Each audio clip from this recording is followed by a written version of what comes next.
Hello, everyone, and welcome in to another episode here of the RTI Recruiting Podcast. We apologize for taking a week off there. A lot of stuff going on with moving and just a bunch of different stuff happening, but we are back here after our return episode a couple weeks ago, and we should be coming out with at least one, if not maybe two podcasts per week here for you. We'll kind of try to figure out a schedule, let you guys know when to expect to hear RTI Recruiting Podcast coming in the future.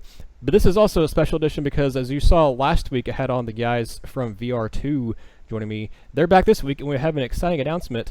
Matt, Ray, and Brandon, both of you guys here, we're happy to announce to our listeners here on the RTI Recruiting Podcast that this is now going to be called, well, I'm trying to think, we'll come with a name for it, but Rocky Top Insider and Vols Recruiting Reports are now going to officially be teaming up for the foreseeable future to bring you what I think is going to be really, really good recruiting content. We're going to be leaning on the VR2 guys a little bit more to help us out on the recruiting front. We're obviously going to still have Rocky Top Insider coverage on the main site on rockytopinsider.com of stuff, but we're going to write kind of my analysis and things like that on different recruiting stuff. But we're going to tap into what I think is probably the most underrated and undervalued recruiting service on the Tennessee market when it comes to the relationships they have, when it comes to the content they bring. So I just want to let all of you all know, listening at home, wherever you are, in the car, at work, wherever you are, that RockyTopInsider.com and Vols Recruiting Reports are teaming up for the foreseeable future to bring you the best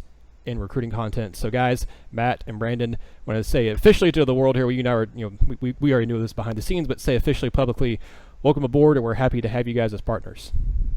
Yeah, we're glad to be teaming up with you, Nathaniel. It's going to be a really great opportunity, and we're really excited about it moving forward. We have a lot of games planned to cover this fall, so we're going to be bringing you guys a ton of content on this podcast. I hope you guys are looking forward to it. Yeah, we're excited to be a part of this. It's very humbling, always a good feeling to be wanted, have an opportunity to reach a larger audience, bring what we're doing to the table, and just excited to work with you guys. Yeah, we're excited to be working with you guys too, and hopefully all our listeners and everybody here who takes in the content from Rocky Top Insider and takes in the content from Vols Recruiting Reports. Now they can kind of have a little happy little gathering there, and then they can get content from both of us, kind of in a little bit of a partnership way. So we're very happy to have Vols Recruiting Reports on as a partner with Rocky Top Insider, and we're happy to lend our help to the VR2 guys as well. But guys, to go ahead and talk about our main topic here on the actual recruiting podcast. There are a lot of guys that Tennessee is in on who are going to be announcing soon. Some guys have things planned, actual announcement dates set, and there are going to be a few guys that I have a feeling that they don't have anything officially announced of when they're going to be announcing their commitment. But it would not surprise me if between now and the next let's say month or so that we hear from some of the guys that Tennessee is targeting right now. But we know for sure of at least 3, maybe 4. We were talking about before we hit record here about a fourth guy who was originally supposed to be announcing sometime soon, but maybe has pushed it back. We're trying to figure that out right now. But there's at least 3, and we'll talk about a fourth one here that Tennessee is in on, who they have their announcement dates set. And I want to get your all's thoughts and kind of talk about a little bit here, discuss some things about Tennessee's chances with all these guys. We'll kind of go in chronological order of when they're supposed to announce. The first one up is Eric Shaw, who is a 4-star athlete. You have a two-way guy who plays on both sides of the ball for Reeltown High School in Notasulga, I think you say it, down in Alabama. But he is a guy who he picked up a ton of offers in the spring and kind of late spring, late winter, early spring. Got a ton of offers. Tennessee offered him May 8th. He came on a visit to a Tennessee camp on UT's campus about a month later, and the coaches there really liked him. Jim Chaney and the offensive staff really liked what he brought to the offensive side of the ball, and they're looking at him more as a tight end. I think a lot of schools are kind of looking at him as a tight end right now as well. He came back and visited Tennessee the weekend before the dead period came up, right at the end of July. So he's visited Tennessee twice. His only official visit he's taken so far has been to South Carolina. Typically in recruiting, guys, you say follow the visits. He has visited Tennessee more.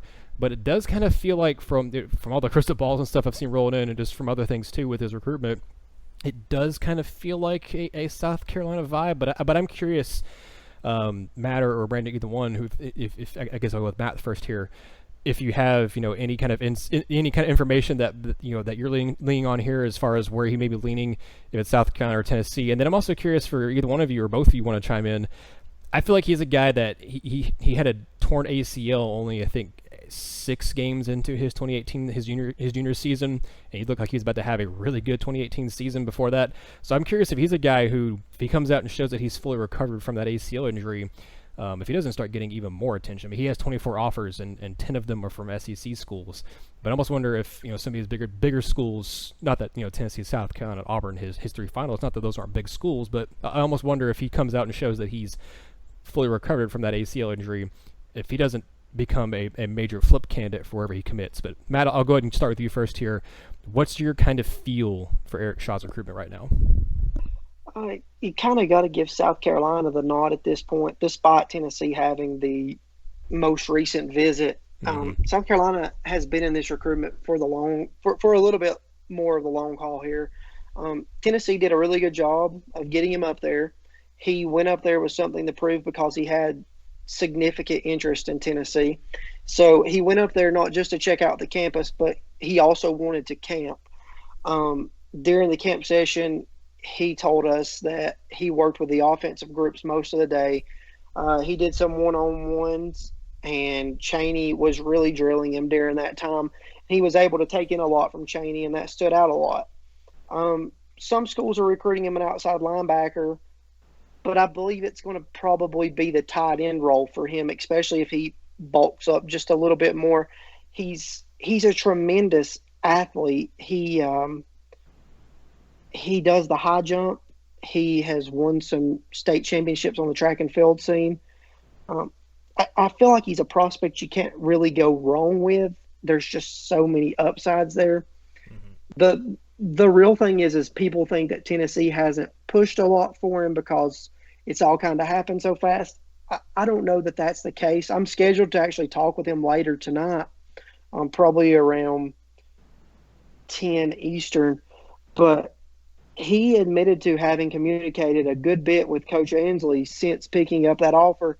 And a lot of that comes from the fact that his high school head coach is good friends with Ansley, and that leads back into the strong ties that this Tennessee staff has in the state of Alabama.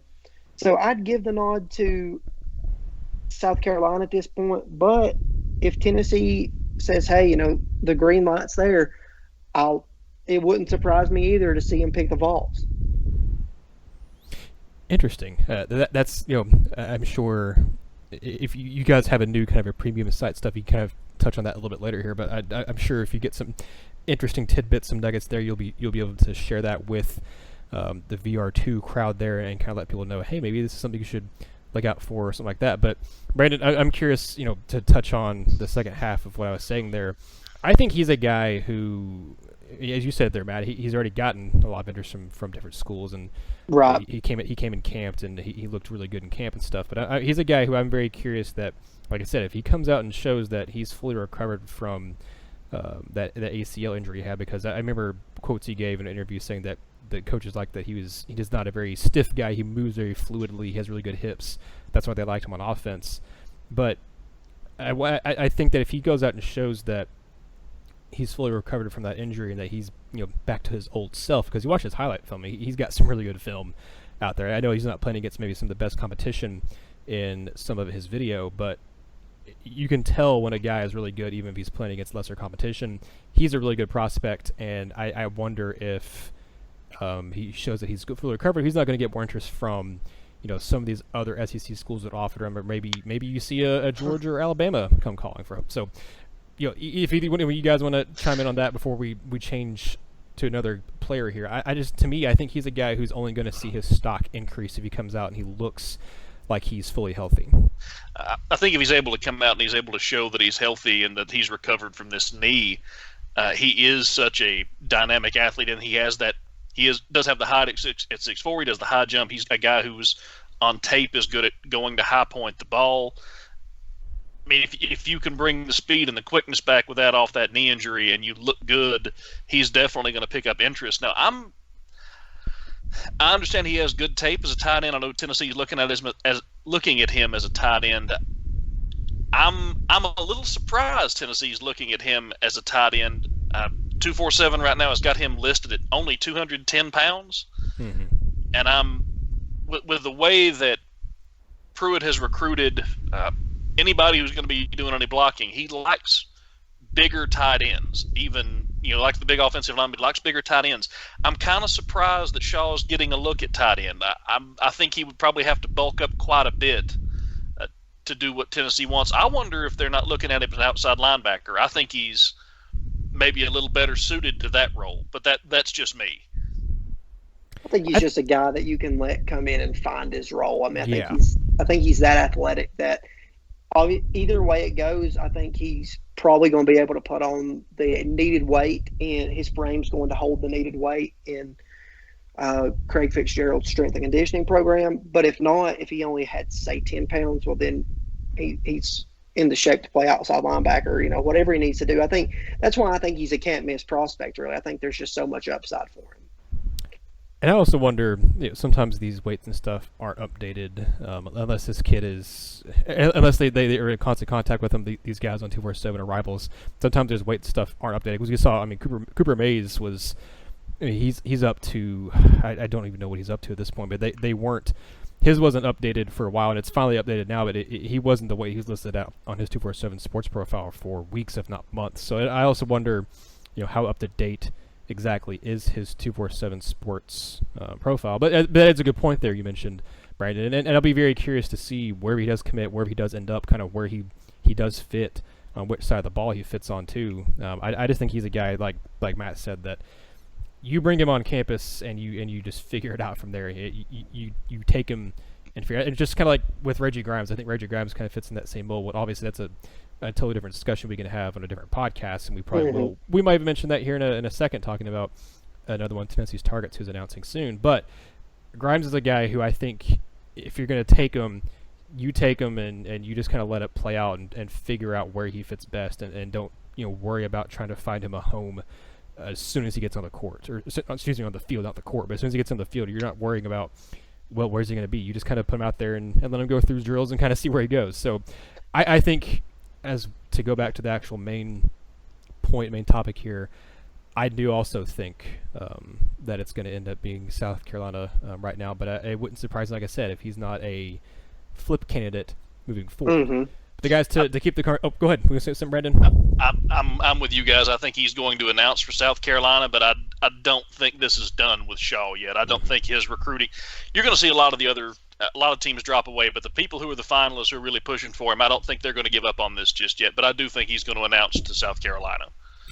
Yeah, that's kind of my gut feeling on it as well. To keep the conversation rolling here, let's move on to the next guy on our list here. And Matt, I'll kind of let you direct this conversation a little bit here, because I know you've had a good relationship with BJ Ojulari, the next guy we're talking about here, for a while. I mean, you've got a good relationship with a lot of the Marietta guys, because you all at the VR2 specifically, just all of you guys have gone out there and watched practices and have been in contact with these kids at Marietta for a bit. But I know you've had talked several times on and off record with BJ about his recruitment and about Tennessee's interest in him. So I'm very curious in your thoughts, because his recruitment, to me, he just suddenly decided that he wanted to go ahead and announce his commitment. We all we saw the interview he did with Rivals, where he talked about I just kind of decided it's time to go ahead and announce, and that it came shortly after the Britton Cox, I guess not dismissal, but after he put his name in the transfer portal at Georgia and then transferred to Florida. People kind of thought, hey, does that mean Georgia has a spot for him now? Because the consensus seemed to be before that the Bulldogs didn't have a spot for him, that they weren't recruiting him very hard, and then he made that. But then even with that happening, it seemed like Georgia wasn't the pick, that maybe it's LSU or Auburn. But then, he has had a lot of interest with Tennessee. And I know for a fact from conversations that you and I've had, kind of off the record, Matt, that Tennessee thinks very highly of BJ. So I'm curious in your thoughts on this, where, as of the recording of this podcast, we're recording this on Wednesday evening. So, 2 days, I guess kind of a day and a half technically from hours wise, from BJ announcing his commitment. But as of the recording of this podcast, what's the intel? What's the latest that you were hearing from your connections at Marietta on kind of where things stand with BJ Ojulari? I have worked. So as I've told you, and I think most of my viewers know now, traveling across the country this week on vacation. So I've had a lot of time to work the phone lines. I have worked pretty tirelessly on this BJ Ojulari Recruitment, for the simple fact that I've been covering BJ since last spring at the opening. So March of 2018. One of the most humble kids you'll meet on the trail, always very genuine. You don't have to worry that he's blowing a lot of smoke at you or just telling you what you want to hear. And the reason that I've worked so tirelessly on this is because the LSU chatter, I knew that they had always been there, and we talked a little bit about them the last time I saw them, which was back on July 25th. But it seemingly came out of nowhere to me of them being that big of a player.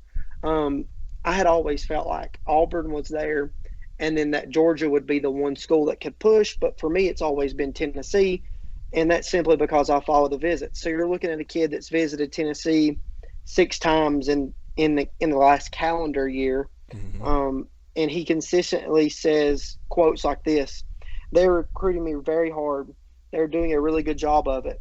They're emphasizing that I can play a lot earlier than at many other schools." Then he went on to tell me that the last time I saw him, that playing for guys like Pruitt and Ansley has a big appeal. They showed me yesterday the difference between other schools, how many NFL draft picks each coach has. It was very interesting. I really communicate with them all. I'm talking to Coach Rumpf, Cox, Niedermeyer, and Pruitt. So the Niedermeyer relationship in this one made me think that Tennessee's really turning the heat up, because he is the heavy hitter. He's the guy that can come in and finish recruitments. So when I heard that BJ was announcing, obviously Chad Simmons with Rivals was the first to report it. I reached out to BJ. Nothing on his end had changed. A couple of notes from that conversation: the coaching staff is recruiting me really hard, and just the family feel is such a big factor there. Also added in that having multiple people in Knoxville is a huge advantage in his recruitment. So I kind of wanted to see towards the end of the week how this LSU chatter, if it stayed strong, if it started to fade away. I'm not going to say it's fading away, because I think LSU has done a great job, and I've talked to multiple people that tell me the same thing consistently, that they are selling the role that Arden Key played in their defense, and that it appeals to BJ. It should appeal to anybody playing that position, with what Arden Key did there. But I keep coming back to the visits at Tennessee, the relationships at Tennessee, the Marietta pipeline that's in place. And today, more so from honestly from the time I woke up, I've started to hear Tennessee more and more and more. LSU has always been there, from the people that I've talked to, but Niedermeyer is starting to kind of, I think BJ is communicating with him a little more. I think he's starting to wear away a little bit. I got a message first thing this morning that said, okay, it is just between LSU and Tennessee. Think the other schools are out at this point. Was also told by another source the same thing. Niedermeyer is not letting Tennessee go away easy in this one. LSU is still firmly there. Had this been a week ago, I think it would have been LSU. Now I think Tennessee is able to make a push down the stretch and possibly win this recruitment. So for me right now, I think if Tennessee's been able to do that much since last Tuesday, which is when I talked to BJ, and I would have probably said LSU at that point too, even with what he told me. I told you off the record, Nathaniel, that I thought it was LSU at that point. I think now Tennessee may be able to win this recruitment. You have to start looking at things like, okay, he's had a week to let this go away, and Tennessee has stayed right where they were, and they're starting to close down. 4 more hours from home, multiple visits, multiple teammates at Tennessee's, or Tennessee's 4 hours closer to home, than LSU is. You have multiple teammates up there. You have multiple visits. You don't split your family so bad from the fact that mom and dad are here trying to watch Aziz on Saturday, and they may not be able to get down there to see you for another 2 weeks. Everything's still kind of condensed. I think Tennessee may end up being able to win this recruitment. That's a gut feeling I've had for a while, but yeah, I think this one's got a few more twists and turns before it's all said and done. This is a question for either one of you. Maybe Matt, feel free to answer, obviously, but Brandon, you can definitely chime in if you want to share your thoughts on this too. But wherever he commits on Friday, if it's to Tennessee, if it's to LSU, or if it ends up being to Auburn, but like you said, I think it'll be either LSU or Tennessee. I've seen where he said that that's going to be his commitment. He's done. He's final. That he's not going to change his mind. But that's all well and good. He can say that. But this, at the end of the day, he's a 17, maybe 18-year-old kid whose brother plays at Georgia, and that's the in-state school. Wherever he commits on Friday, I mean, heck, he could commit to Florida. He could commit to Georgia. I don't know if he will or not. But if he commits to a Tennessee or an LSU, do you think there is a chance Georgia does eventually come calling? And if they do you think he listens? And no matter what he says right now, do you think that would be a potential flip possibility for if he's, like I said, if he commits to Tennessee or LSU, either one, doesn't matter where he commits. If he commits to one of those schools that's not Georgia, do you think Georgia will eventually show him any sort of attention? And do you think that if they do, that he's going to flip to them? I know that. Go ahead, Brandon. I think BJ's done. I think barring a terrible season or something really unforeseen happening, wherever he commits, like something that would promote coaching change or coaching turnover, I think once BJ makes this commitment on Friday, I think in BJ's mind he's done. I think he's really going to shut it down. I think Georgia's going to try.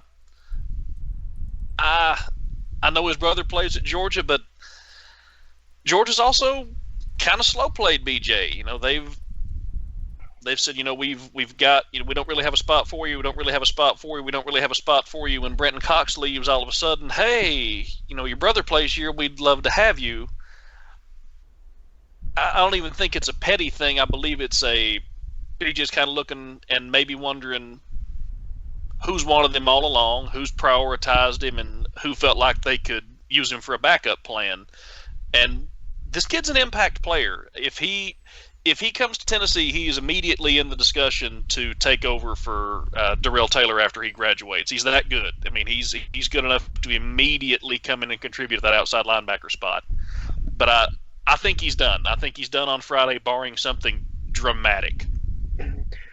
I think along those same lines, Brandon, I think I talked about this on the last podcast we did and how zoned in these Marietta kids are. It's state championship or bust down there right now. So whoever gets BJ's commitment on Friday, which is before the first they're going to do a full live scrimmage against Tucker, and then they'll turn around and play again on Thursday at the Corky Kell. Whoever gets BJ's commitment then is going to get it through the end of the high school season, almost certainly, which is going to run right up into the early signing period for those guys. So I think that it may be done. I do think Georgia could persistently push enough to shake it up if it isn't them. But I think if it's LSU, I think Georgia would have the best chance of shaking that up.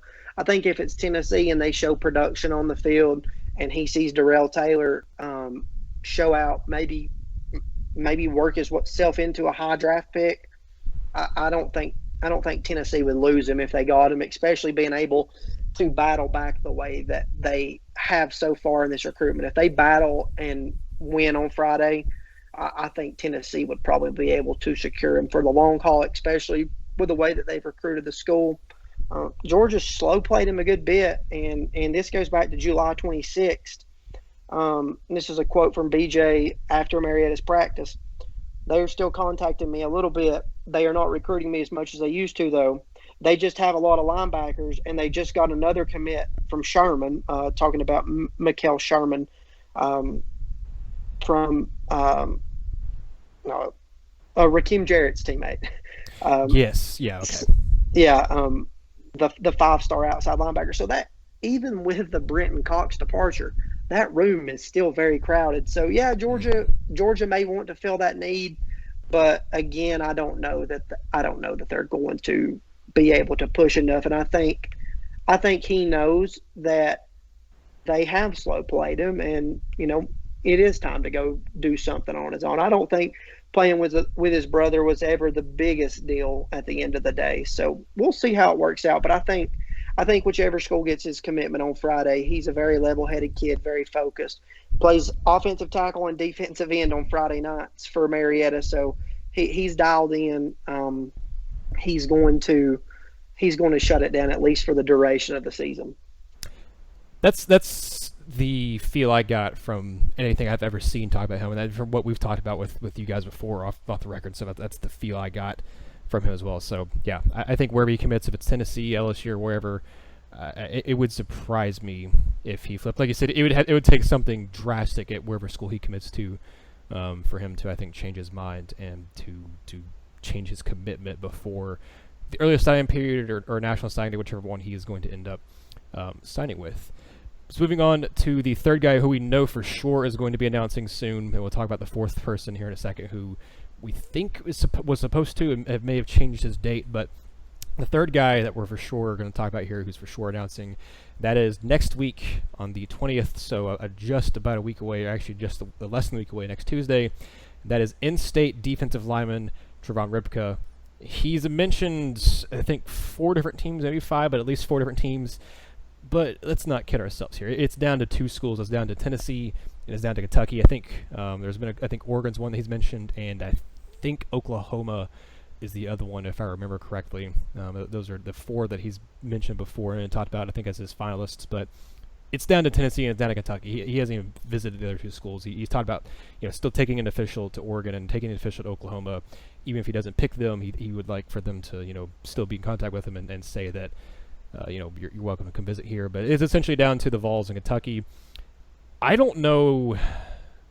I don't know which way this one's leaning. I've seen people say Kentucky because of the connections he has there. I think it's family connections he has to Kentucky. He has some sort of connection there with the Wildcats, and they've obviously been recruiting him for a long time.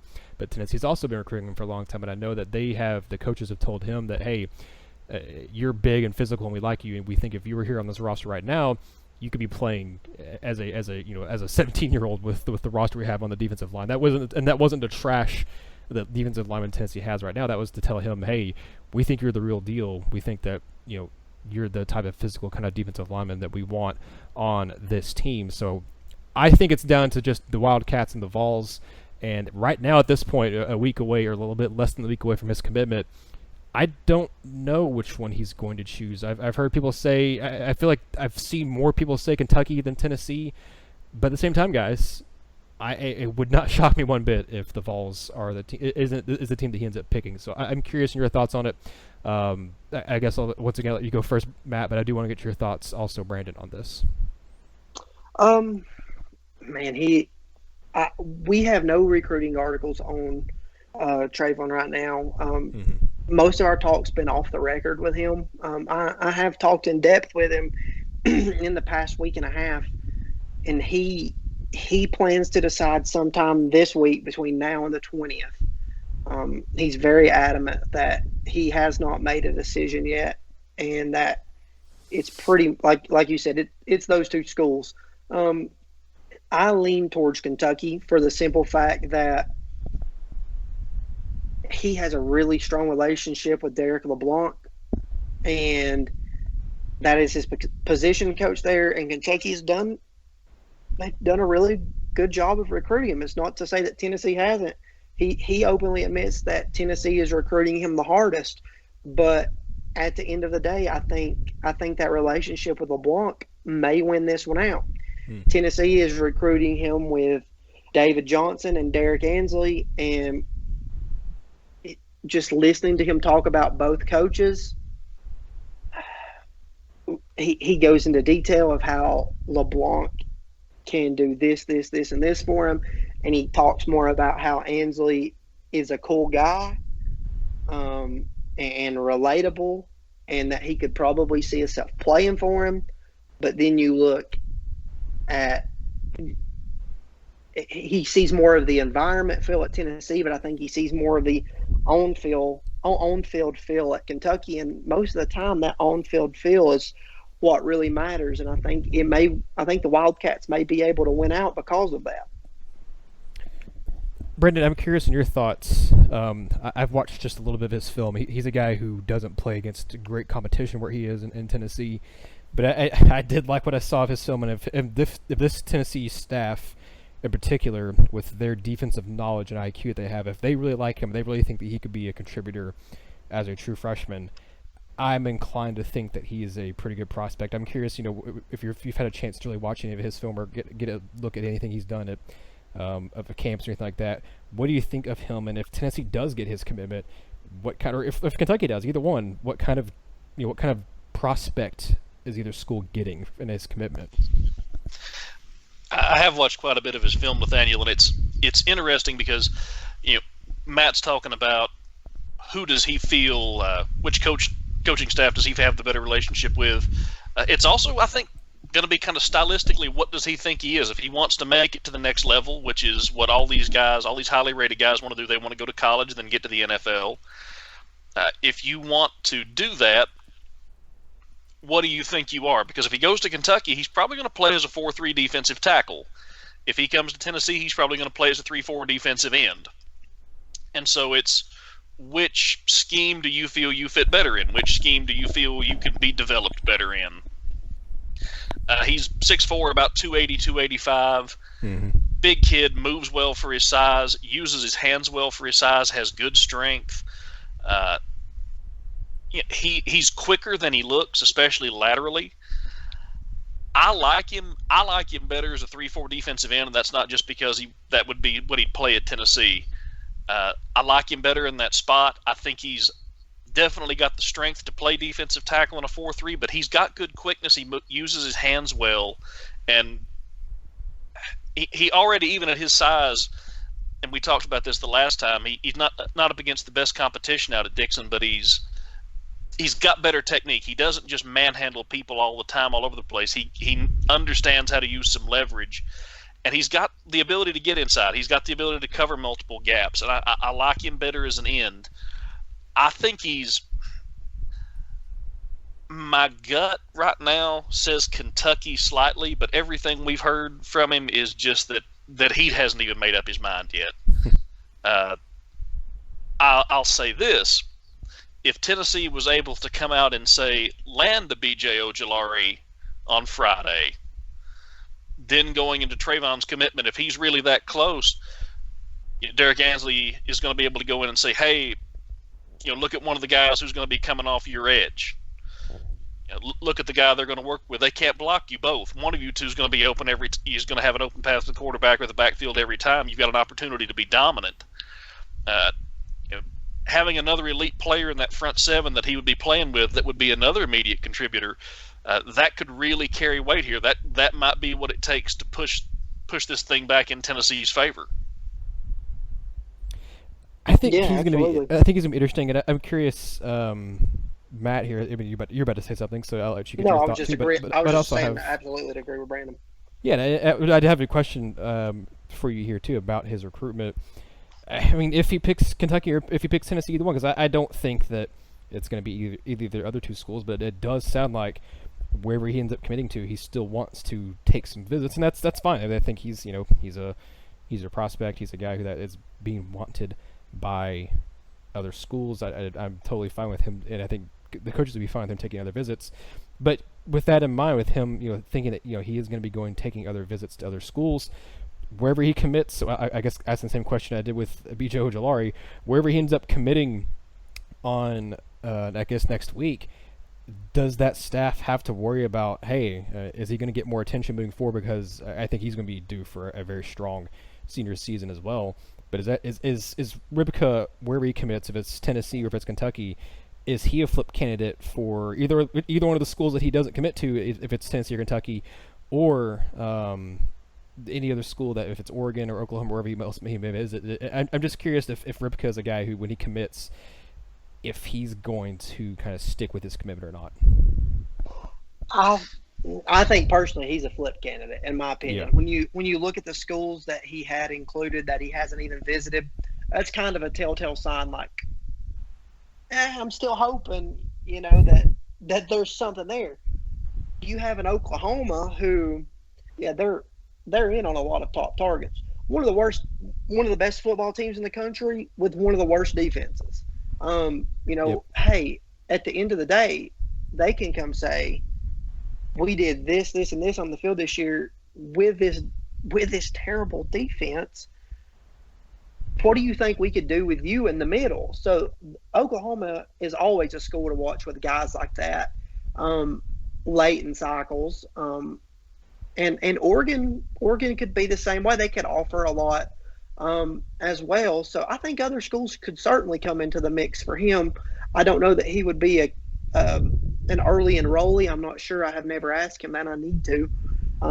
But if he's a guy that goes up into the February signing period,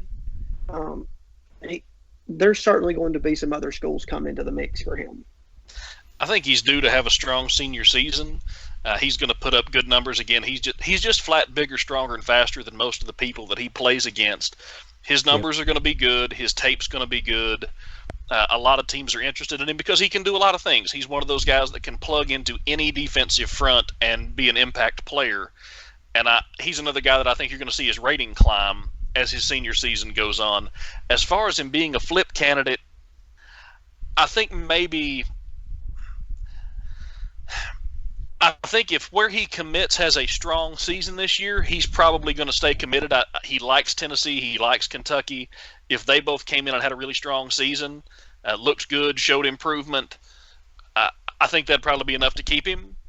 But if you come out and struggle and go to a 5-7 year or a 6-6 year, and an Oklahoma comes knocking, if Oregon bounces back out on the West Coast and has a really good year, and they come knocking, you've got a chance there. And I think he's the second one that we've talked about that the quality of the season for the team he commits to is really going to have a strong bearing on what he does. If he commits to Tennessee or Kentucky and they really look good on defense this year, or they look dominant, or in Tennessee's case you take a step forward, in Kentucky's case you don't fall off a cliff like a lot of us think they're going to after they lost so much talent, and put together a good, respectable season and beat some teams, I think you're going to keep Rybka in your class. If you just come out and start getting hammered by people, this is going to be a guy that's going to be hard to hold on to. Mm-hmm. I think it's a good point. I think that you mentioned they're talking about what kind of season Tennessee or Kentucky has in 2019. I think that's a good topic of conversation to have for another podcast, maybe for maybe next week. Kind of looking at how will Tennessee's 2019 season affect their 2020 recruiting class? I know we got asked that actually in our RTI mailbag for the week, and Ben McKee and I will answer that in the mailbag too. But it's kind of a question that's been asked multiple different times, I think, this off season about how many guys that Tennessee have on the board. That's kind of in wait and see mode for the 2019 season. So I think that's a good conversation to have for one of our podcasts next week, guys, because we're running out of time here as far as stuff I want to cover in the time frame we have. But the last thing I wanted to touch on here of guys who could be announcing soon, we know for sure those three guys are announcing, unless they change their minds or have something change within here the next 24 or 48 hours for some of them. But maybe Rybka will push his announcement back. I doubt it, but we'll see. But one of the other guys that we're talking about before we hit record here on the podcast, and Matt, I'll go to you because you had some interesting information on this, because I was trying to find it, never could find anything, so I'm curious if you found hardcore evidence of it or not. But one of the guys who was supposed to be announcing in the next week or two here was Mordecai McDaniel, who is a defensive back target for Tennessee, and it seemed like it was more or less down to Tennessee or Penn State with him, and he has a couple other teams that are heavily recruiting him, and he's a guy who's, I think, underrated as a 3-star. I really like him as a defensive back. But before we get to kind of Tennessee's chances with him, Matt, have you been able to kind of find whether or not he's actually going to be announcing sometime soon, or is he someone who's kind of pushed his announcement back and is kind of waiting to see how things play out a little bit? Yeah, I have something here. Brian Dawn from 247 Sports reported earlier today that a lot of people were wondering what is happening with Mordecai McDaniel, and he's being told by a few sources that he is still looking heavily at Tennessee, Penn State, and Florida. He's told that it's become a very difficult decision for him, and that at this point he cannot lean any way.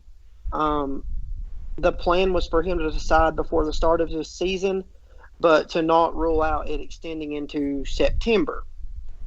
So I feel like he is a kid that is in an odd spot.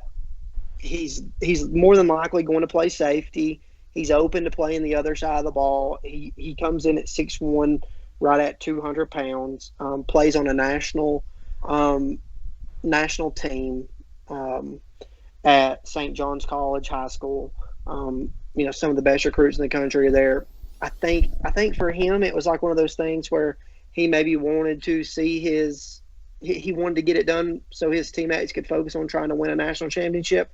But he's right there in Washington, D.C., and he's looking at Tennessee, Florida, and Penn State. And it's like, when am I going to get back down here to see these schools? I think it's a little tougher for him to say, I want to finalize this decision. I think it may be something that it may actually extend into September, but it may actually have to extend further into the season to where he can take some visits, because we were actually trying to plan a trip up to St. John's College to watch a game so we could get some stuff on him and Rakeem Jarrett. And they play on Saturdays. They play in the middle of the day on Saturdays. So that makes it hard to go see schools and take in that game day atmosphere, which at the end of the day turns out to be very important to kids. Interesting. Well, that's one to kind of keep an eye on moving forward is Mordecai McDaniel, especially with, we talked about it last time on the return of the RTI Recruiting Podcast. We talked about Antonio Johnson decommitting, but with Antonio Johnson decommitting, he's still, we talked about last time, Tennessee's still very much in play with him, but Mordecai McDaniel is definitely a name to keep an eye on, and he's been a name to keep an eye on for a little bit for Tennessee. He's been on Tennessee's radar for a while. It's not just a recent thing. He's visited Tennessee. I want to say, do you know how many times he's visited Tennessee, Matt? Because it's been, I know at least once, if not a couple times. I think it's been a couple of times. I want to say it's been 2 times. So I think Tennessee has a pretty good shot with him just based off of that. I think if they could get him on campus another time and it did go into the season, it would bode well for them. Well, I think that's going to be where we in this podcast. We have a lot more we could talk about, and yeah, it feels like we're kind of cut it short here a little bit. We already talked for a good 40-45 minutes, and guys, we appreciate all of you listening, and I'm very, very excited and very happy that we're teaming up here with VR2 to expand our recruiting coverage on Rocky Top Insider, and to, like I said, give these guys the attention I think they deserve, because they do really good work. They have really good relationships, and they're just really good guys over at VR2. So be sure to check this podcast out. If you're your first time listening, we appreciate it. You can find our stuff at RockyTopInsider.com. You can find theirs at, well, I'll let you all plug your stuff here in just a second, actually, because you'll do a better job of that than I will. But like I said, us at RockyTopInsider.com, all our podcasts, whether it's the RTI Recruiting Podcast or if it's the just the regular RTI podcast, you can find that at our website. You can click on the podcast tab there on the homepage, and you can download it straight from there. Or you can subscribe to us on iTunes. I guess actually not iTunes anymore, but Apple Podcasts.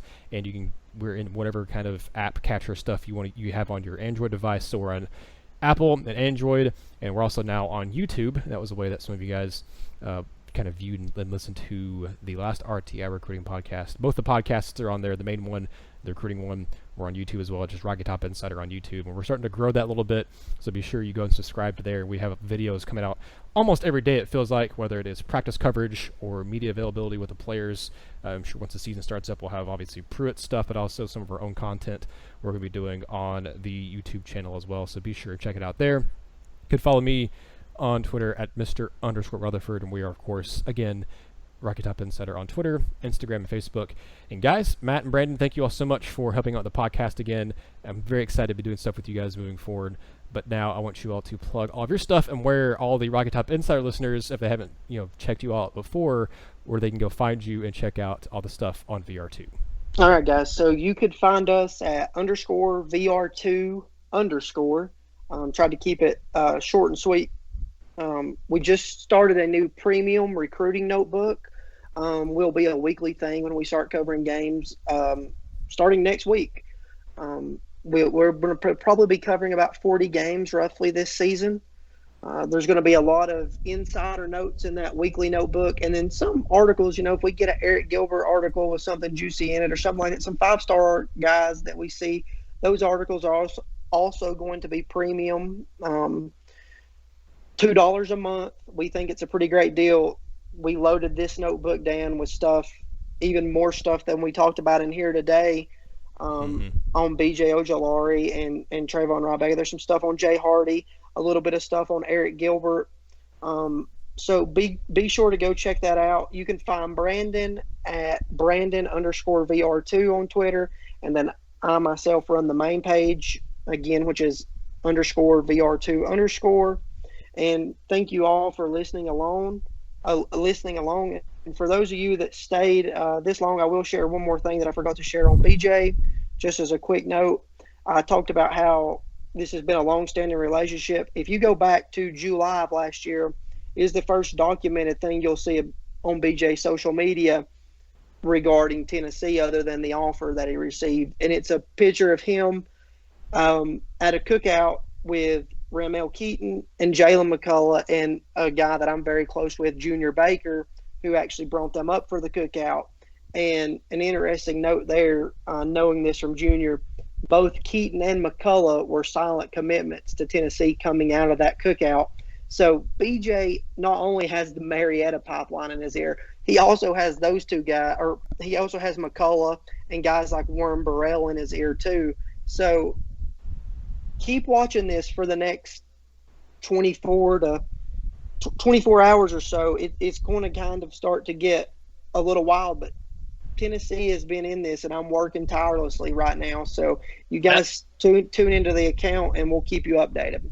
Matt, I'm going to put you on the spot. Where's he going? Man, if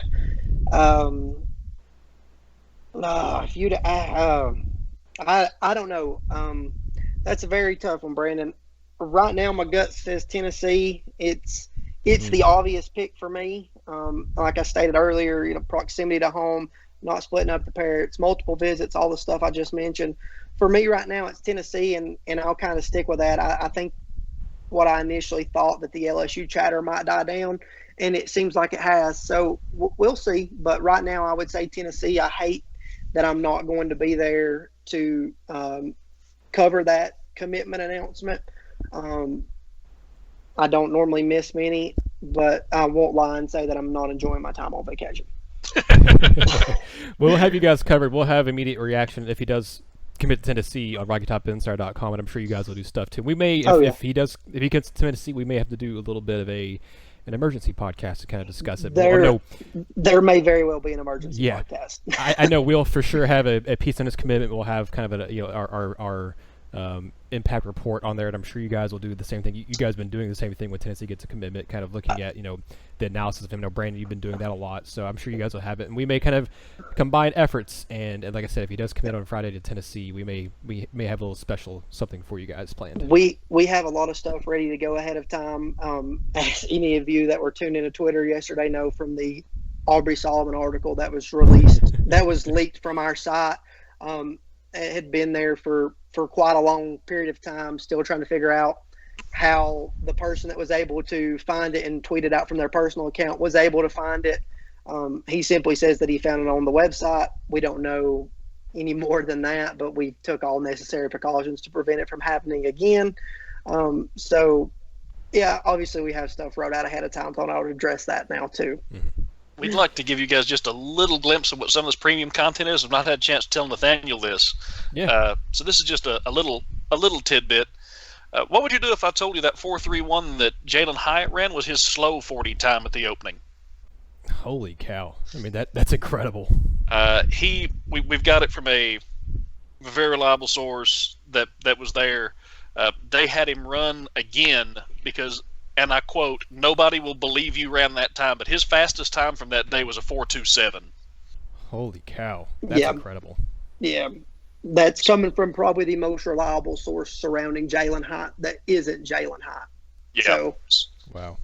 So just little tidbits like that we pick up along the way, or what we're going to be sharing on this premium stuff. We'll try to share some of that with you guys. We hadn't had a chance to tell Nathaniel that yet, so thought that's incredible. Yeah, We talked about, I think, on the last podcast about Jalen because that was not long after he committed to Tennessee. So we talked about him. We talked about Antonio Johnson decommitting. So, yeah, that's incredible. 4.27, you said? 4.27? 4.27. Wow.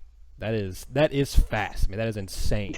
Yeah, that's ridiculous. Well, that's some elite, I mean, like track level, like that is some elite speed Tennessee has with Jalen Hyatt on the football field. But we'll go ahead and end this recording of the podcast here. We've gone a little bit longer than expected. That's fine. We had some good content. We had some good discussion, and hopefully you guys enjoyed it. Next few podcasts, hopefully they probably won't be this long, but we'll have a lot of different interesting topics to discuss. Like I said, we have planned to talk about, what kind of impact Tennessee's 2019 season is going to have on the 2020 season or 2020 recruiting class. I'm sure we'll talk about, like I said, if BJ Ojulari commits to Tennessee, we'll hop on here because he's not just some run-of-the-mill commit. He is a legit 4-star and a guy who, Matt, as we talked about off the record, we know for a fact that Tennessee has him very high on their board. So we'll talk about that if it happens in Tennessee. If not, we'll talk about next week kind of why it didn't happen and what Tennessee does moving forward. But thank you all so much for tuning in to the RTI Recruiting Podcast. We appreciate it very much. And we will be back again next week with at least one more episode. And until next time, this has been another episode of the RTI Recruiting Podcast with Vol Recruiting Reports.